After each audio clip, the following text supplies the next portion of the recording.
Okay. Hello, everyone. Hi. Welcome to our February 11th Inspired Living Experience. It's our monthly 11/11. It happens on the 11th of the month at 11 a.m. Pacific time. And we meet and come together once a month to talk about living our values in different aspects of our life and how to do that. What does that look like in really practical ways? So I'm glad each of you are here, and I co-facilitate with Sheila Arthur, who is a coach and just a superb human being. So Sheila, you want to say hi? Oh, I'm just so delighted to be here. It's so nice. February is love. Oh It's love. And then my God, it's hard to believe it's February already. I It's know, isn't that true? uh-huh. And as we like to say here, when we live our values every day, it's a radical act of love. So it's literally living our values every day. Mhm. So today we have a special guest that I'm very excited to bring in. She is Coach Constance, and she's the visionary behind Love-Minded Living. And we're going to talk about today how to align our values with our relationships and our relationships with our values. It goes both ways, and I think that's an important aspect of this conversation and experience that we're going to have today. So, I'll tell you a little bit about Coach Constance, then we'll talk a little bit about values. Well, I'm going to interview Coach Constance. We'll have some time for Q&A, and then we'll have a reflection, time to just kind of sit with it.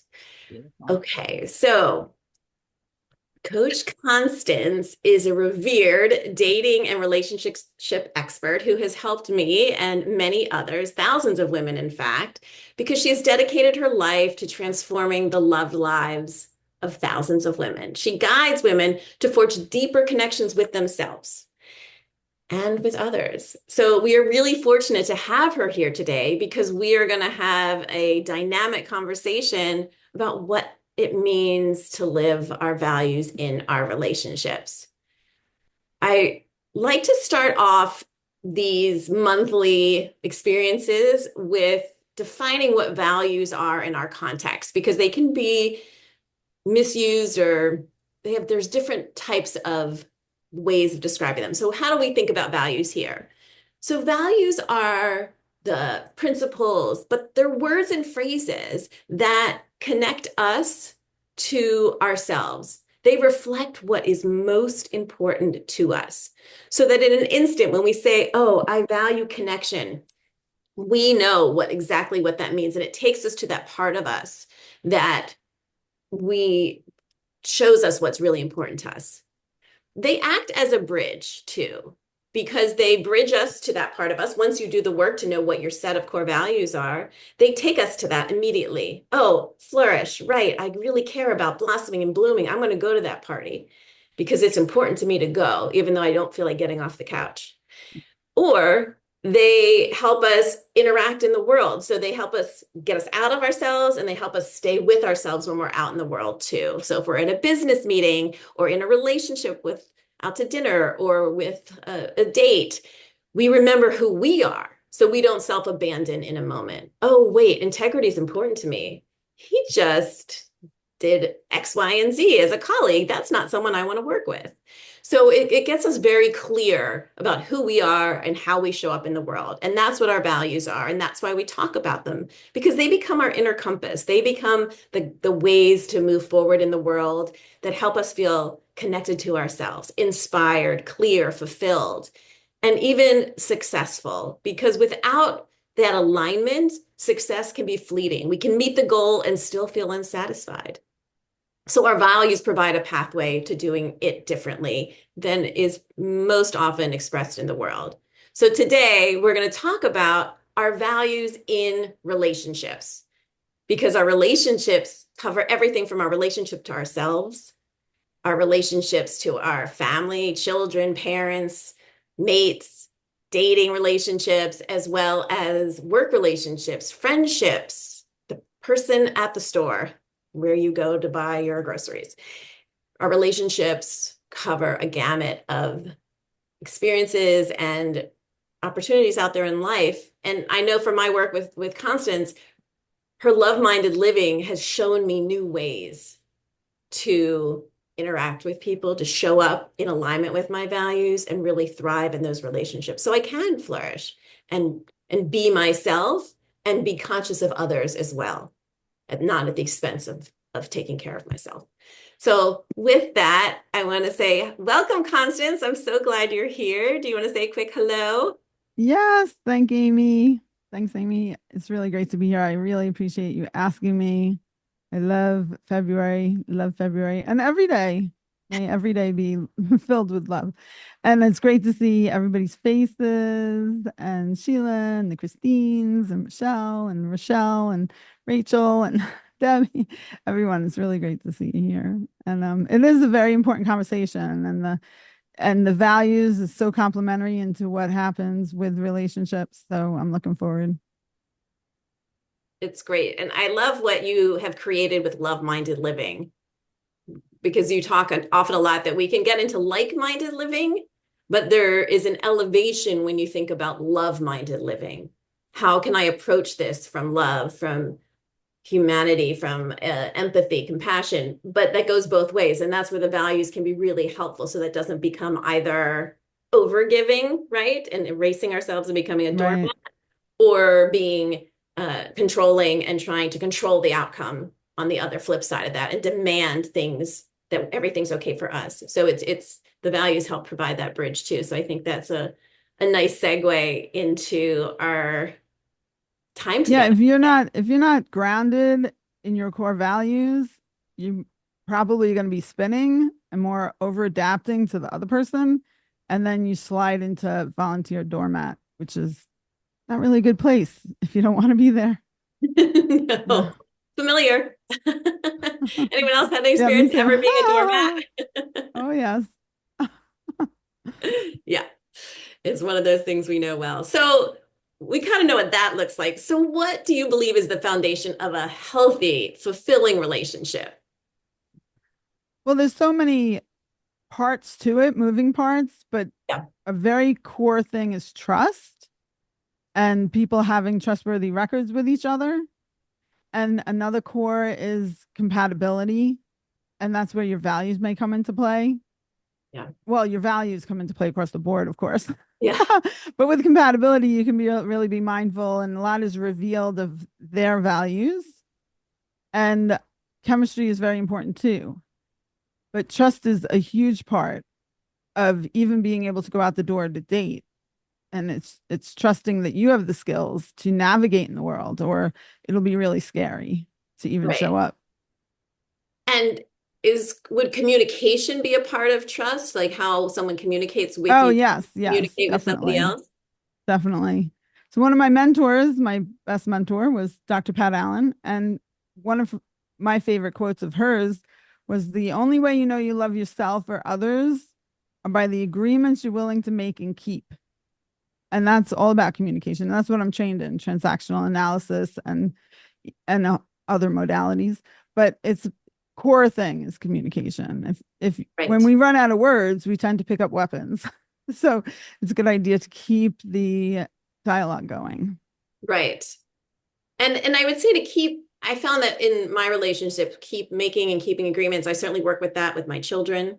I work with that Sure, my when I've dated, with friendships, with work relationships, potential clients, things like that as well, because it shows definitely. me one of my values is integrity, and not being able to do that means there might be a misalignment in integrity. Sure. Is that how And a like value you would said, play every into relationships show up everywhere, even with the cashier at 7-Eleven. that? Hmm. And do you have the tools to navigate with your values and be able to have the words and the way to approach it? Because there's three different styles one can go by. You could be an intimidator, you could seduce with guilt, or negotiate with love. And that negotiate with love would keep you more in integrity, and it Hmm. stops games from being played. And also, once you know these things, you really can start identifying what the other person across from you is doing. And sometimes it's like, wow, really enlightening for family, like what you see in family and friends and strangers. But then you learn how to accept or reject people in your life, which is important too, the sorting out of which is knowing the values and knowing your deal breakers to be able to sort who's in your life. Right. Will you speak a little bit more about those three modes of communicating: the intimidator, the Okay, yeah. guilt, and That's the love-minded? Is that the, sure. yeah, We have three styles a person can communicate or handle another person. And it's also internally, not just with the other person. right. It's how we communicate with ourselves internally, with our higher power, with the person in front of us, and how they're communicating with us.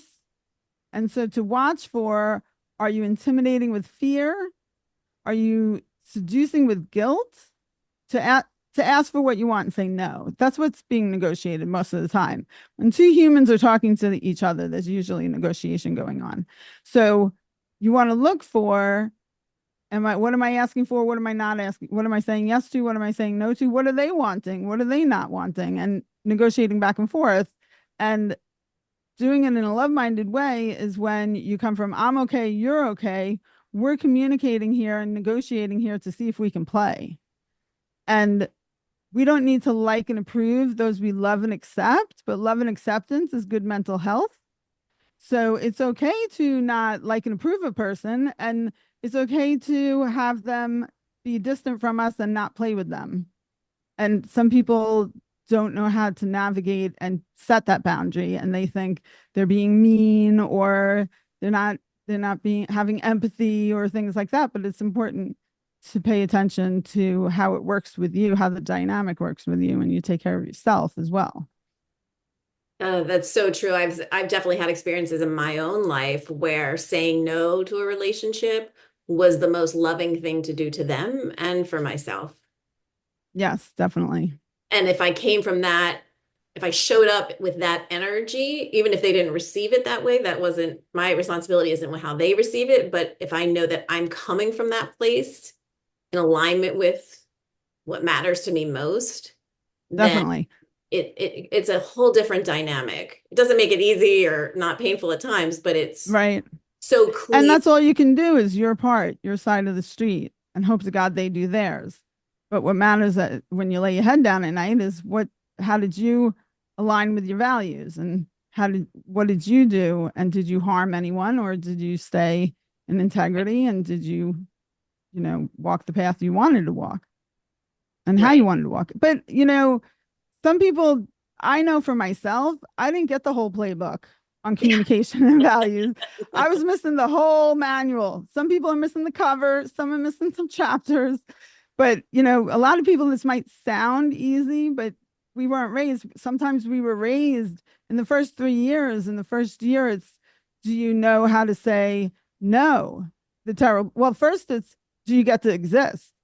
Then it's do you get to say what you want and no to what you don't want. Even if it's crying, we're taught whether we're going to seduce to get what we want or intimidate to get what we want.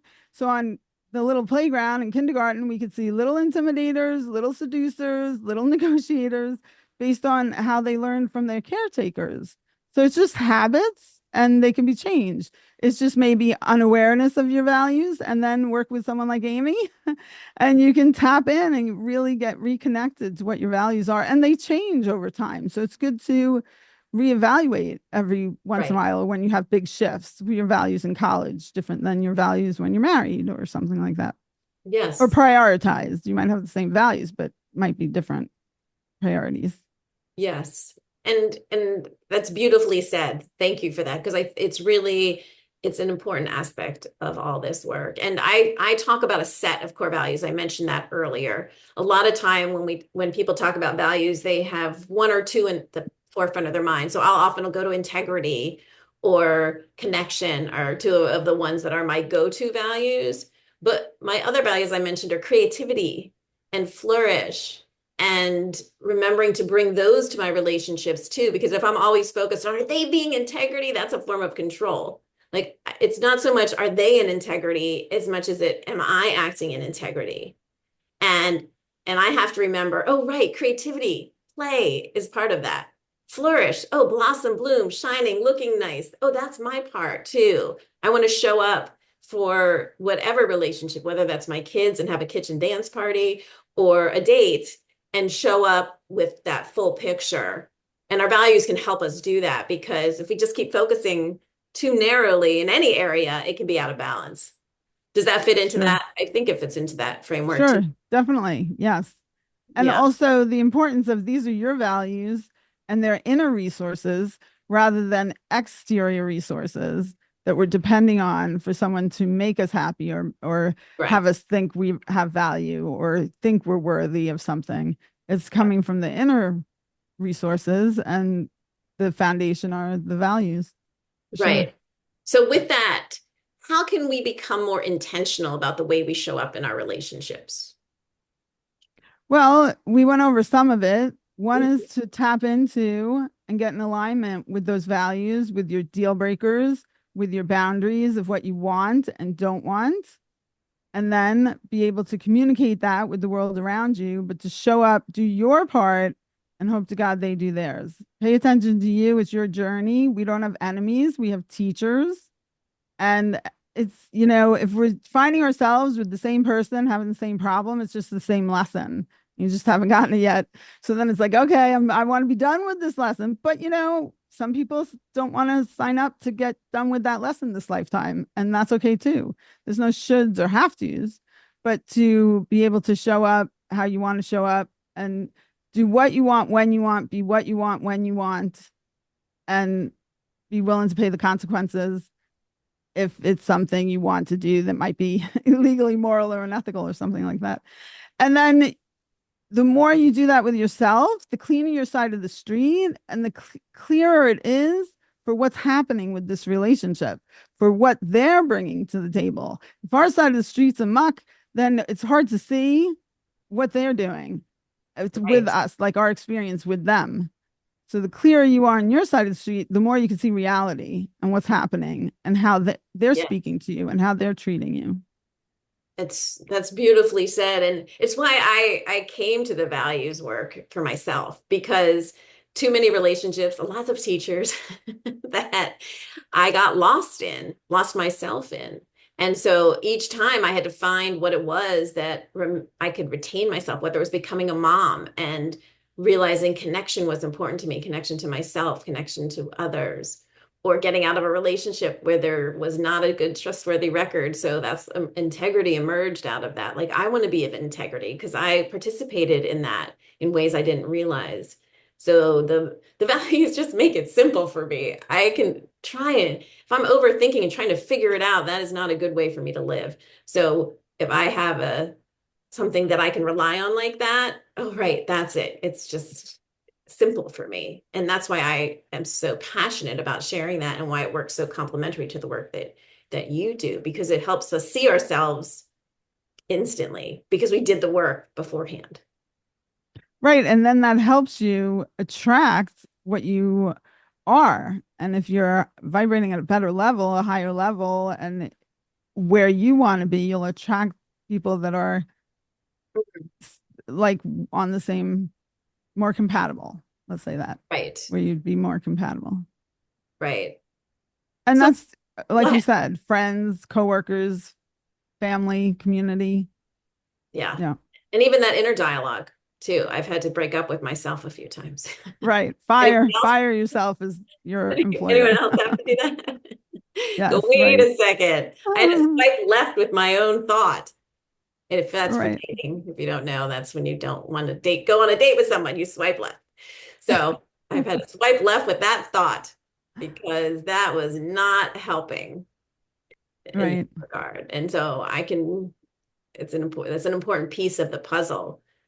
So I wanted to add, we talked a little bit about feeling out of alignment in a relationship or recognizing something isn't working, but we can't put our finger on it. How does that, do you have any insight on that piece of it? How do we start to work with those awarenesses and when something feels out of alignment, what do we do? Well, one of the things that helps with checking on reality and if things are feeling off is to keep a log and check in with yourself. And also, which I think you, Amy, have suggested in your workshops, is to have your values on post-its or in your wallet and have it there, because it's easy to forget things, especially if we're in an emotional or confrontational situation. And so you can see more clearly by keeping that log. I know for me, if I think I'm exercising too much, I'm actually not at all, or I think I'm not, and then it's too much. So to keep that log for a reality check. And then also some things teeter on the deal breaker, and then over time it falls off the cliff and the deal breaker's there. And so to check and see, is this a deal breaker or is it a blemish? Is it something I want to accept or reject in my life? And you'll get more clear about yourself. You'll learn more about yourself and more about them the more you participate in life. So things that were your values yesterday or your deal breakers yesterday may change for today, but you want to make it your decision to change those things, not because someone's telling you to change those things or influencing you to change those things. You want to have step back and do inner work to negotiate with yourself. Do I want that to change? Is a deal breaker the same thing as a boundary, or is it different? Boundaries come from knowing your deal breakers, knowing Okay, what you want and don't want. When you get solid in the grounding of what you want and don't want, you start to see what those deal breakers are. And then right, as you know what the deal breakers are, you then set your boundaries. You know what your boundaries can be. great.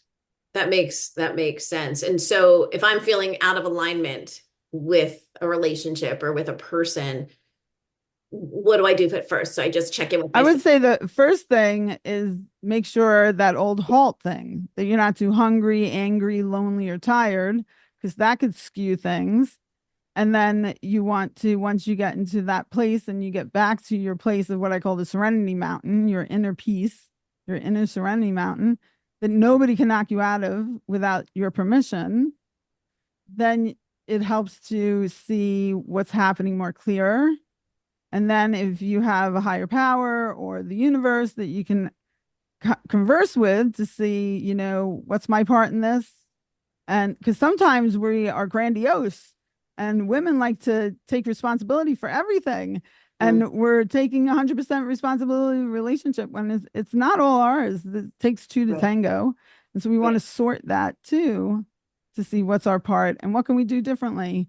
And usually when let's say we're in with a bully, if we get back grounded in our inner resources, sometimes they go away because we're not easy to bully.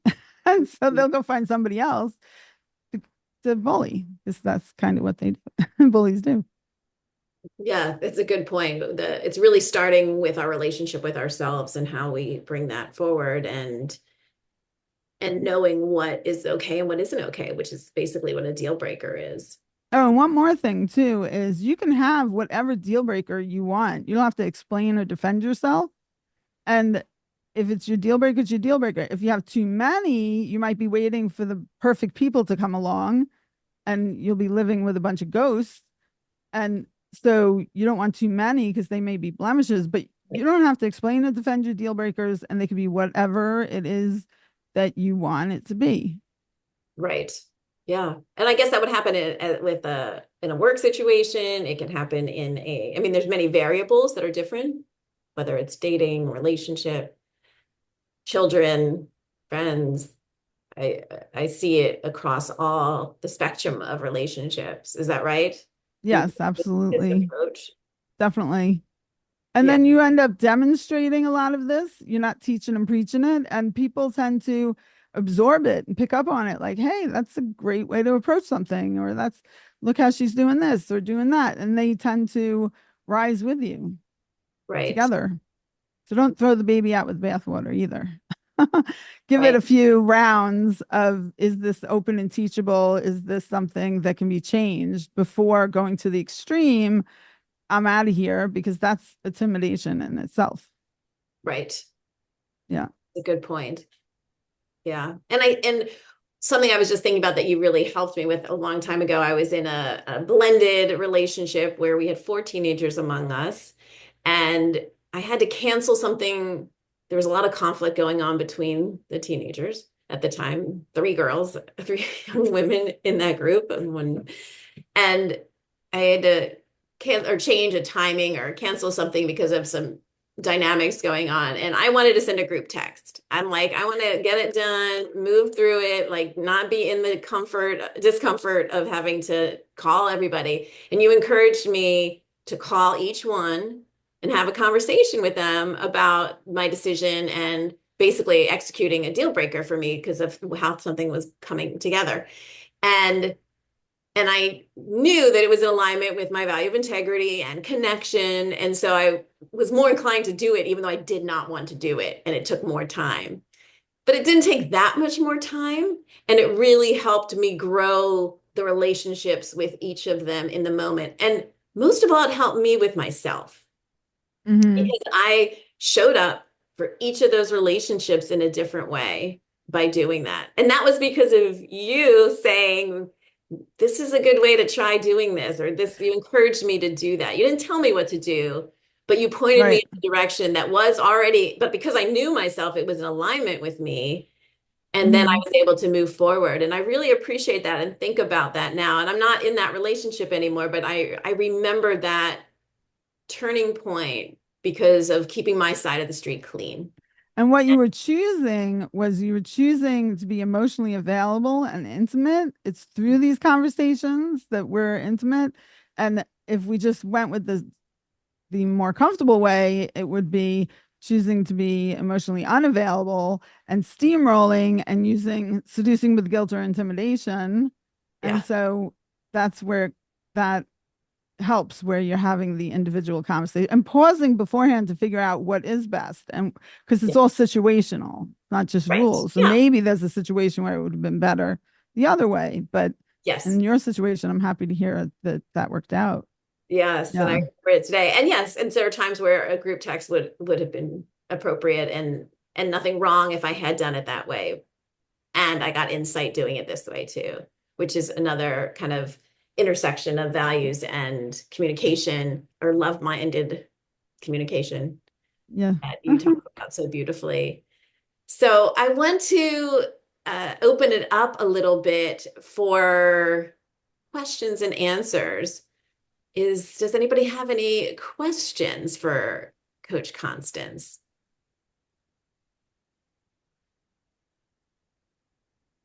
Any questions or relationship situations that you want to Or are bring you up? finding yourself more an intimidator or seducer if when it's a very intimate relationship where it might get heated or there might be hot topics or people in your life that you don't want to get rid of, but you have disagreements over? I have a question. Go Okay. ahead, What Rachel. are the kinds of things intimidators say so that I can identify whether I am an intimidator? Well, intimidators tend to intimidate with fear and they're abrupt. They can be abrupt. So if someone says, do you want to go to the park? No, I don't want to go to the park. Can come from an anger or um a one upping them being the 10 while the other person's a 0, where if you were love minded and wanted to come from I'm okay, you're okay, then it would be, oh, I appreciate you asking me to the park. Unfortunately, I'm not available right now. So you're both okay. An intimidator might just give direction and tell you things. I call it the difference between a Neanderthal and a gentleman. The Neanderthal is just going to say, we're jumping off the cliff, grab you and jump. You don't have a voice and a vote, and your feelings don't matter. Your thoughts don't matter. Where a gentleman might say, I want to jump off the cliff. How do you feel about that?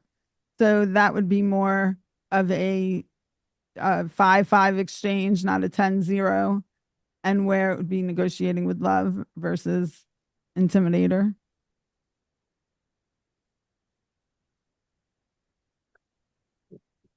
Would an Anything else? intimidator Thank you. also Thank call you. someone who call Oh, you're names welcome, Rachel. or something like that? Would that What be was that? if someone calls you names or is sarcastic, does that fall into intimidator? Absolutely. Talking down to someone. There's Yeah. the case of lose the communication. The C is condescending, which could be Mm, talking down or up to a person. And A is for abrupt. S is when they're secretive. Like, mm, where were you? I was out. And evasive is the E, being evasive. Are you going to pick me up? Oh, yeah, I'll pick you up tonight. Well, right. I'm sure when, or I'm going to be standing on my doorstep for 5 hours. So, and it's not that they're a loser, it's just loser communication. And that Right. is, those all can fall under intimidator for sure. It's really a breakdown in communication and can start to feel misaligned, I would think. And one way communication a lot of times. Right. Someone So, telling. right. Mhm. You don't want to talk to, through, or at people. It's good to talk with people. Right. So, yeah. Yeah. And I think can that happen inside our heads too, right? Like, isn't that Oh, we can be the worst. We we're the learned worst it at communicating? somewhere. Somebody exterior did it, and then we picked up the torch and continued on. Yeah. So it's rewiring our brains too. And when we do, I practiced with everyone I could over 10, and I practiced with my cat. I practiced everywhere because I really needed to rewire being doormat, being the overgiver, being the people pleaser, Yeah. over agreeable. Those are tend to be more feminine challenges, but it could go across the board. Right. Thanks for that question, Rachel. Anyone else have a question about feeling uncertain about a relationship right now or where their values might play into their communication or a relationship? I have a question. Go Hi, ahead. Debbie. Hi. So I don't even think you know this, Coach Constance, because I haven't talked to you in a bit, but I am actually remarried. So Ah, yeah, yay. and you were super, super helpful with that for me. Oh, So yeah, I you did really all the work. appreciate it. Yeah, yeah. That's So, awesome. it has been really good. I mean, I came out of losing my husband to cancer and then being in an abusive marriage, and it took a lot of navigation to get out of that. The guy I'm married to now is great. Um, I have a question about negotiating. We actually have two homes right now. He has one that's close to his work. And then I had a house in Carlisle, well, where I lived. And so the one I have is an Airbnb. And so, I use that for my income. And we're really and he's easy to negotiate with, but I'm wondering how I negotiate from my feminine energy when I feel really strongly about something, which I do, about I really want to live in my home. Um, and it's not like I don't like his home, but it's a hike back and forth. I feel anxious about not being here when people are coming and going. Um, And so, what is it you're wanting to negotiate? To be in your home and keeping yes, both homes? no, not keeping them both, just being in Okay. one. Okay. Well, one of the things you want to do is on your own, again, look at those values that you want to live from and look at what you have that you don't want and want that you don't Mm-hmm. have Mm-hmm. and your options. What are the Yeah. highest price tags for each option? Mm-hmm. And are they deal breakers? Is it a deal breaker? And Mm-hmm. and Yeah. when you're talking with him and negotiating with him, see what's a deal breaker for him. Mm-hmm. And you would communicate more from what you don't want and how you feel. So Mm-hmm. I thank you for having this conversation with me. And this is very important to me. You're very important to me. I'm feeling Mm-hmm. anxious about living somewhere else. Or this is just rough draft, of course. you Sure.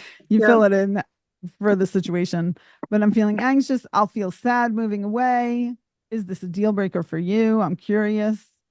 Mm-hmm. And coming from a deep curiosity with each other Mm-hmm. and empathy and compassion And for the Mhm. feminine, the priority is respectful to them. Mhm. And the priority for them, ideally, is that they cherish our feelings and that we go into that walls and hear each other out. And also, to most conversations and negotiations are not a one off, it's a continuous exchange of ideas. And so have space and time for them to go into their cave. A lot of times my husband will be Mm. like, no, and that's it. And I'm like, all right, I respect that. And then 5 hours later or the next day, okay, definitely yes. And I'll be over it. And I'll be like, oh no, that's fine. He'll be like, no, really, yes. So some people take time to process and have the penny drop to figure out what they want and don't want. Mhm. And maybe they Okay. don't know it's a deal leaning towards a deal breaker for you. And you're communicating that, so that might change for Mhm. them. Yeah. Yeah, it's definitely not a deal breaker. I can do what we're doing now. It just it's very challenging. Well, it's And important that you communicate it because he's not a mind reader. And so it's yeah, not fair to him if you don't right. communicate it and Yeah. see what comes from that and be Without open to being a with miracles. yeah, I'm trying to do that without like just endlessly complaining, like, oh, Yeah, I have no, to go back over there complaining is again. that seducing with guilt Mm, to ask for what you want. yeah. So you want to Yeah. watch that because that Yeah. can bring out the intimidator in them because the seducer Mm, and intimidator love to dance. yeah. So Okay. again, circle back to those values that Amy was talking about. And Yeah. do you want to be in integrity? Do you want to come from compassion? Do you want, Hmm. is marriage important to you? What Hmm. is the importance for you? And to Yeah. pause also and think Yes. before you say and do anything. Because if you don't Yeah. pause and you just say and do something and think, why did I say that? Why did I do that? You're operating Yeah. emotionally Yeah. rather than rationally. Well, I can definitely tell that I'm negotiating and showing up in a very different way than I was in my other marriages. And so you've been super helpful with that, and I appreciate it. Great. Thank you. And thank you for Hmm. asking your question. Yep. Thank you, Debbie. Are there any other questions? I wanted to Is take, Christine saying? Is that Christine, are you wanting to mute? Christina? I don't know. She's trying to find mute. Oh, Christine, are you trying to unmute? Oh, found it. Okay. Sorry, I'm like Well, now so that cold. It's so like that sweaty but Christine. cold. Okay. Hi. So Amy knows my backstory clearly, but I'm in this moment where I'm trying to untangle from my marriage, and this was something that, from my perspective, blindsided me. And the person, Constance, is not willing to communicate directly with me at all. And the only resolution that I have found is to hire a mediator and a lawyer to act as the segue between the two of us. And unfortunately, I had hoped for more compassion and for more empathy. At the same time, I think historically in the relationship, I tended to be a little bit of a doormat or a big doormat. And at the same time, perhaps that was a message of guilting him into things or where are you? You kind of ghosted me and I don't know what's up. Didn't know where he was for 6 months. It was a problem. Uh, so to figure out and untangle this and to stick to my values, the challenges today and going forward with him is communication going forward because we have sons together grown, and I want to continue on with kindness because that's just how I am. And sometimes kindness bleeds into becoming a doormat and or Mhm. not insisting on respect. And it could be overgiving and Yeah, seducing it is, with and guilt. seducing, overgiving. Yeah. And that's what I'm trying to navigate, especially when you are in a relationship that is morphing and you want to be kind and have empathy. But I think it's over giving and over empathize, having more empathy for him without any sort of reciprocation except transactions of giving you a little money. Well, it's important. It's great if you're kind and empathetic with, and if those are your values, but it's important what you do is for you, for him, and to take care of yourself first. And then it won't slide into overgiving as much because you'll be taking care of yourself, and you'll say, just like if you had jelly beans in a jar and without thinking about it and thinking about yourself, you'll be like, here. And then you think, well, why did I just give away a whole jar of jelly beans? So you want to pause and think, what am I comfortable with parting with? What am I comfortable with saying? When I spill all the jelly beans into his side of the street, one would say, he becomes completely disrespectful. Right. Disappears even more because I think he finds me despicable when I am well, a doormat. As strange as it is, men don't want women to be doormats. No. And they want to be respected. And a lot of women are not lacking the tools of how to respect them without being a doormat, because a lot of us learned how to be the masculine and how to speak to them masculine. So then we realize, oh, that's not respectful. So I'm not going to speak from being masculine. But then if you don't know what I call feminese, then you have no voice or vote and you slide into doormat. Correct. So it's learning how to communicate from your potency. They're more the powerful, you're more the potent. Because also when men give, they fall in love. And when we receive, we bond. So when we're over giving, it's more a form of control. And when we're giving, we're blocking them from falling more in love. And then we're showing up masculine, so they're duking it out with us. Huh. So it's an interesting twist when you relax into the feminine potency of the divine. Yeah. And draw him to you. He'll want to protect, provide, and cherish more. And that's the goal, as you say. Oh. And as you speak, the things that you just said and bring the feminine and not, I guess, putting up more barriers to our communication between him and me and among the four of us with the as the four of us as a family. And I'm just thinking it's an ongoing project, I guess, on my part to keep my authentic self, which is compassionate, kind, and loving.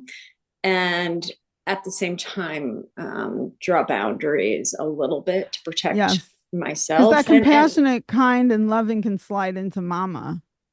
That's true. I think that's what happened. Him. And men don't want mama. They think he they clearly do, they didn't. don't. Clearly didn't. And when I say feminine, I'm not talking about like frilly and you know, where we're doormats. I'm talking about being grounded in our no, loving ourselves and sharing it with the world, and coming from that divine energy, and saying negotiating from that space. And I guess I received that kindness and or respect from him, which I hadn't seen once I did assert. I hired a lawyer. Just expect a call from her, and here we go. His response and has been so much more timely and present, not with me, but with our mediator and my lawyer. And it's strange that the most respect I've received from him is when I've been decisive and said, I need here's my side of the street. I need to work with this person, and I would like to have a communication among the, I guess, the two between the two of us, but also among the whoever he needs for his help, and my lawyer and or whomever. Right. Well, So I you're guess. getting there. You're working it out and you're being Mhm. connected to yourself. That's what I'm hearing. Yeah. You're Yes, getting it connected just to is. yourself and you're It's having a true. voice and vote more Correct. and you're It's being more just as mindful of your values. that's the goal. But thank you for your ideas, and you speak exactly to the truth of what I'm experiencing. Oh, you're So welcome. thank Yeah. you. Yeah. And what Thank we gonna do? you, Christina. Thank you, Christina. Yeah. Were we gonna do a reflection or something like that? We're going to do a little bit shortened version because we are getting close to time. And let's see. What I was going to shift the reflection on is maybe we could take a couple minutes to think about this and then share maybe with each other. Think about what's one simple practice from what we talked about today with communication, with our values, with what does it mean to have love, values, and our relationships? How do we want to show up? And so, what's one simple practice that can help us stay connected to ourselves and the people we care about? And we can kind of all, whoever wants to, I invite you all to, in your individual way, share one simple action you'll take to stay connected to oneself and to others. Do you want to start, Constance? Sure, because I've been working on it for quite some time, probably my whole life, is self-care and paying attention to what I put in my body, including thoughts and everything that comes in to me, because the more I'm disconnected, the less I can show up, even for myself, let alone my husband. So it's really the self-care and really getting connected to me. And yeah, that's mine. Great. Beautiful. I'll share mine, which is each day I start by doing some writing and I ask, which value am I going to lead with today? And it helps me inform my relationships. So today was gratitude and grace, one of my values. And before entering into this room with all of you, the Zoom room, and talking to my daughter, I just invite gratitude and grace to lead the way for me. So I really show up with that in particular value intact. So it's a reminder of each day to do that because that really helps me stay connected to my values over time. Who else would like to share one simple practice that can help stay connected to yourself and others that you care about? Christine. Well, I don't know if it's simple for everyone, but for me, it's important to be still and meditate every morning because when I do that, I am affirming the power of who I am. And then I feel better when I'm trying to communicate with my loved ones and with those who I don't love in public. But just to be a loving person, you know?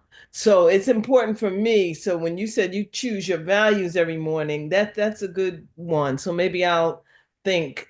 Usually when I'm meditating, I start with gratitude. So when I'm in gratitude and I take time to seriously consider that, I can move forward a lot easier and a lot smoother. Beautiful. Thank you. It's a good one. Who else would like to share? Well, I guess kind of similar to what Christine was saying, I have been attempting, I'm basically a jumpy, anxious kind of runaround person historically. And this, change in my life has caused me to pause. Like you said, you meditate in the morning. I've been pausing more, journaling more, and just being really reflective of how to go out there in my scary world, because everything's scary to me.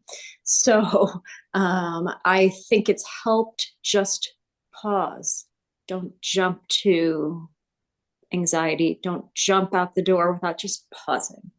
And pausing for just 5 minutes has changed things a lot for me in a good way.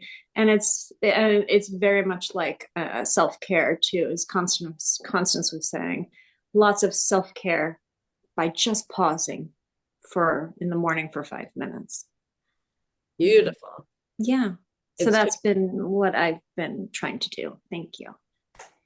Thank you, Christina. I also find sometimes just even texting a friend can be a pause in my actions before I write that email, post something, or even just lose it in my own head. If I just text somebody, just say, "Hey, hi, how you doing?" Yeah. It's a good pause too. So I really relate to it. Who else would like to share one simple practice that can help us stay connected to ourselves and the people we care about?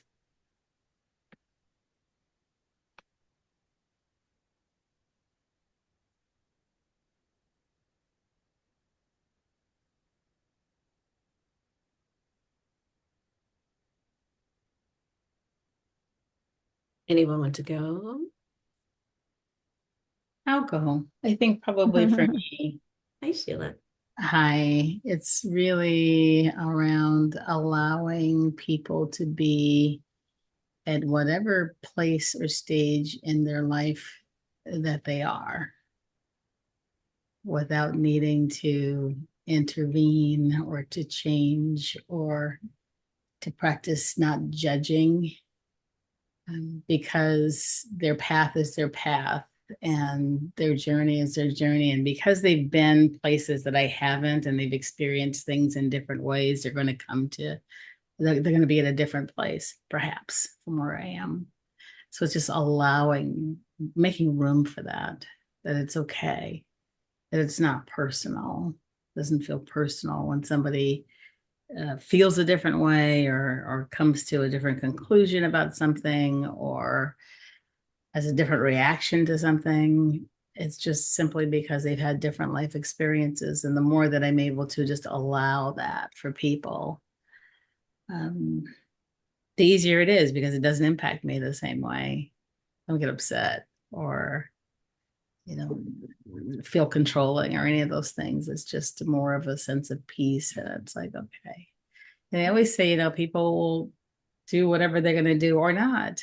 Whatever it is, it's like it's just more of an acceptance. And I think that brings me a lot of peace and a lot of grounding in my relationships. Because then I'm not coming at them with this expectation that they should be different, or they should be more like this or less like this. It's like, okay, here we are. And there's a lot of freedom in that for me, particularly right now. As usual, so beautifully said and right on point. Thank you, Sheila.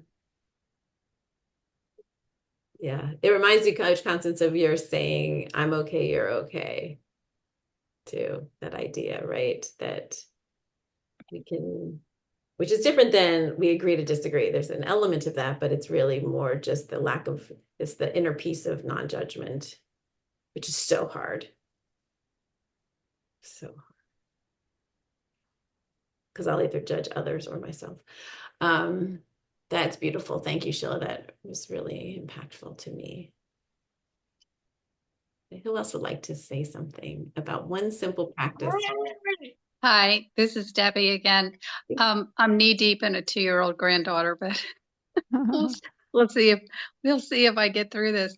Yeah, I think for me is, first of all, that I need to understand that I'm older and I need to be patient with the physical limitations I have. I'm fighting that right now, and I need to be more accepting of that. And I think the other thing that really came through for me today was to kind of enjoy the process. I'm always like trying to get to that solution, And a lot of life is just processing. And so I want to enjoy the process more and not feel like I have to jump to the solution. Yeah, it's a big one. Thank you for Thank sharing you. that. I've thought a lot about that in the sense of sometimes if we rush the solution, it's not really a solution. It's not, Hmm. we don't fully understand what the problem is or we're trying to solve. And we're Yeah. solving the wrong thing. That's what I've Thank learned. you. Thank you Yeah. for that. Hmm. So I want to, before we end today, I want to thank you all for coming and being part of this love, values, and relationships experience here.